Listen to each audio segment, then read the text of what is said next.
Good morning दोस्तों। आज मैं आपको पढ़ाने जा रहा हूँ शब्द शक्ति के विषय में। शब्द शक्ति होती क्या है? तो बच्चों, ये हिंदी ग्रामर का एक बहुत महत्वपूर्ण टॉपिक है जिसे पढ़ना 10वीं और 12वीं वाले बच्चों के लिए बहुत ज़रूरी है, क्योंकि इसमें से 2 नंबर के क्वेश्चन आपसे 101% पूछा जाएगा। तो आइए शुरू करते हैं हम शब्द शक्ति के विषय में। तो सबसे पहले इसकी परिभाषा जान लेते हैं कि शब्द शक्ति की परिभाषा होती क्या है। तो देखो, शब्द का अर्थ बोध कराने वाली शक्ति शब्द शक्ति कहलाती है। परिभाषा क्या है? शब्द का अर्थ बोध कराने वाली शक्ति शब्द शक्ति कहलाती है। ठीक है, कहने का मतलब है जो भी आप शब्द सुनो और उसका अर्थ के बारे में आपको पता चल जाए तो वो क्या कहलाती है? शब्द शक्ति। शब्द शक्ति 3 प्रकार की होती है। शब्द शक्ति कितने प्रकार की होती है बच्चों? तो शब्द शक्ति 3 प्रकार की होती है। सबसे पहली है आपकी अभिधा, दूसरी है आपकी लक्षणा और तीसरी आपकी कौन सी है? व्यंजना। अभिधा, लक्षणा और व्यंजना। तो शब्द शक्ति 3 प्रकार की होती है, अभिधा, लक्षणा और व्यंजना। अब हम सबसे पहले पढ़ेंगे अभिधा शब्द शक्ति के विषय में। तो देखो बच्चों, अभिधा किसी शब्द को सुनते ही तत्काल उसके साधारण या प्रचलित अर्थ का बोध हुआ करता है, वहाँ अभिधा शब्द शक्ति होती है। तो देखो बच्चों, इसकी परिभाषा बहुत सरल है। देखो, किसी शब्द को सुनते ही उसके तत्काल साधारण या प्रचलित अर्थ का बोध हो, वहाँ अभिधा शब्द शक्ति होती है। कहने का मतलब ये दोस्तों कि जैसे ही आपने किसी शब्द को सुना और तत्काल उसके सामान्य अर्थ या फिर उसका जो अर्थ चला आ रहा है प्राचीन काल से ही, वो अर्थ के बारे में आपको पता चल जाए तो वहाँ अभिधा शब्द शक्ति होती है। तो परिभाषा एक बार फिर से पढ़ेंगे। किसी शब्द को सुनते ही तत्काल उसके साधारण या प्रचलित अर्थ का बोध हुआ करता है, वहाँ अभिधा शब्द शक्ति होती है। जैसे मैं आपको कुछ इसके एग्जाम्पल बता रहा हूँ। जैसे देखो, हरी पुस्तक पढ़ रहा है, हरी पुस्तक पढ़ रहा है। तो बच्चों, इसका सिर्फ एक ही अर्थ निकलेगा कि हरी पुस्तक पढ़ रहा है, कोई दूसरा अर्थ इसका निकल नहीं सकता। जैसे देखो, खेत में गाय चर रही है, खेत में कौन चर रही है? तो गाय। ठीक है, इसका भी देखो सामान्य अर्थ निकलेगा। आप चाहे आज अर्थ निकाल लो, चाहे इसका आप अगर 50 साल पीछे भी जाके ये वाक्य बोलोगे तो उसका अर्थ वही निकलेगा जो अभी निकल रहा है। उसके हार के मोती कीमती हैं, उसके हार के मोती कैसे हैं बच्चों? कीमती हैं। देखो, चाहे तो आज आप बोलो, चाहे आप कल बोलो, चाहे आप परसों बोलो, चाहे 10 दिन बाद बोलना, तो उसके हार की मोती कीमती हैं, तो इसका अर्थ वही निकलेगा। गाय दूध देती है, गाय क्या देती है? दूध। तो ये तो शब्द हो गई अभिधा शब्द शक्ति। अब पढ़ेंगे हम लक्षणा शब्द शक्ति के विषय में। लक्षणा शब्द शक्ति। तो देखो, लेखन में या बोलचाल में, लिखने में या फिर बोलने में, लेखन में या बोलचाल में जब कोई शब्द अपना सामान्य अर्थ छोड़कर किसी विशेष अर्थ को प्रकट करता है तो वहाँ पर लक्षणा शब्द शक्ति की उत्पत्ति होती है। देखो, लेखन या बोलचाल में जब कोई शब्द, लिखने या बोलने में जब कोई शब्द अपना सामान्य अर्थ छोड़कर किसी विशेष अर्थ को प्रकट करता है तो वहाँ लक्षणा शब्द शक्ति होती है।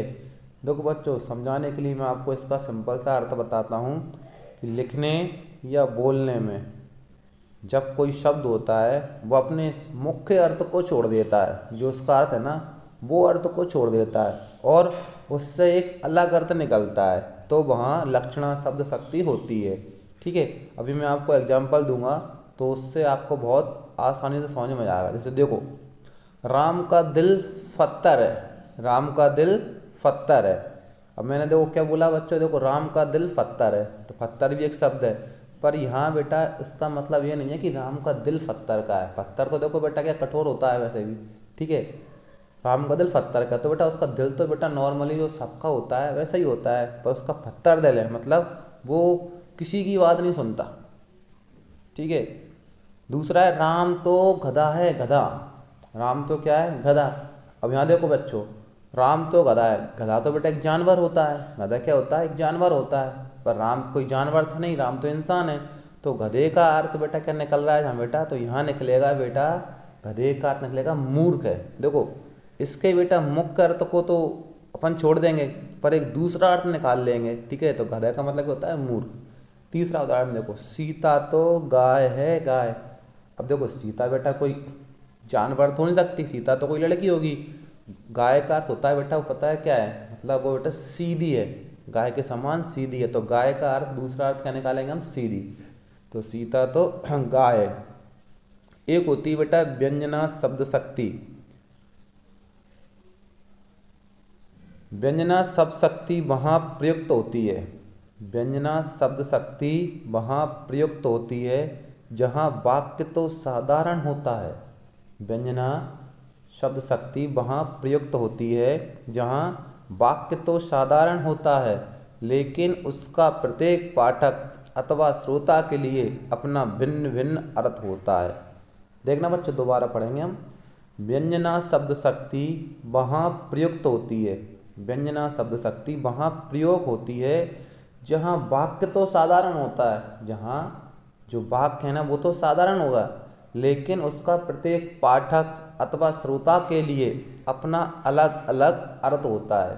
ठीक है, कहने का मतलब जो है बेटा कि व्यंजना शब्द शक्ति वह शब्द शक्ति होती है जहाँ बेटा आपका जो वाक्य, जो सेंटेंस है ना, वो तो साधारण रहेगा, वाक्य तो साधारण ही रहेगा, ठीक है, आपको समझ में भी आएगा, पर बेटा पाठक को मतलब पढ़ने वाले को, श्रोता मतलब सुनने वाले को, यहाँ पढ़ने वाले को सुनने वाले को उसी वाक्य से, वो सामान्य जो वाक्य उसी वाक्य से वो अलग अलग अर्थ निकालते हैं। उदाहरण देखो, सूर्य डूब गया, सूर्य डूब गया। तो देखो बेटा यहाँ पे जो सेंटेंस है ना वो तो सिंपल ही है कि सूर्य डूब गया, ठीक है। अब इस वाक्य में बेटा प्रचलित या मुख्य अर्थ देखो क्या होता है। सूरज का लाल लाल गोला, जब सूरज डूबता है ना बेटा तो वो लाल लाल गोला बन जाता है, तो सूरज का लाल लाल गोला क्षितिज में छिप गया है। एक अर्थ तो इसका ये निकल रहा है, किंतु इसका अर्थ प्रसंगानुसार भिन्न भिन्न व्यक्ति अलग अलग रूप में ग्रहण कर लेते हैं। अब देखो इसका जो नॉर्मली जो सूरज डूब गया, इसका जो नॉर्मल जो अर्थ होता है उसका अर्थ होता है बेटा कि सूरज है ना बेटा वो आकाश में छिप चुका है और लाल लाल गोला बन चुका है। अब देखो हर व्यक्ति बेटा इसके अलग अलग अर्थ निकालता है। जैसे देखो भिन्न भिन्न व्यक्ति अलग अलग रूप में ग्रहण कर ले। जैसे देखो चरवाह के लिए अर्थ है चरते हुए मवेशियों को घर ले जाना चाहिए। चरवाह जो गाय भैंसों को चराने के लिए गांव से कहीं और ले जाते हैं चरने के लिए, सुबह ले जाते हैं शाम को ले जाते हैं। तो चरवाहे के लिए अर्थ होता है बेटा, सूरज डूबने का अर्थ होता है कि अब घर मवेशियों को घर ले जाने का समय हो गया है। भक्त के लिए अर्थ होता है कि प्रार्थना करने का समय हो गया है। और बहू के लिए अर्थ है कि घर में या मंदिर में दीप जला देना चाहिए। तो सबके लिए बेटा अलग अलग अर्थ होता है। अब देखो एक और होता है सुबह हो गई। क्या है? सुबह हो गई। तो देखो सूर्योदय का समय हो गया है। क्या है? सूर्य का उदय होने का समय हो गया, परंतु बेटा हर व्यक्ति इसके अलग अलग रूप निकालेगा। जैसे देखो पूजा करने वालों के लिए पूजा पाठ का समय हो गया है, पढ़ने वालों के लिए विद्यालय जाने का समय हो गया, ठीक है। और बेटा जिनको बेटा नौकरी करने वालों के लिए बेटा आपकी नौकरी पर जाने का समय हो गया है। तो बेटा देखो शब्द शक्ति 3 प्रकार की होती है। कितने प्रकार की होती है? 3 प्रकार की, अभिधा, लक्षणा और व्यंजना।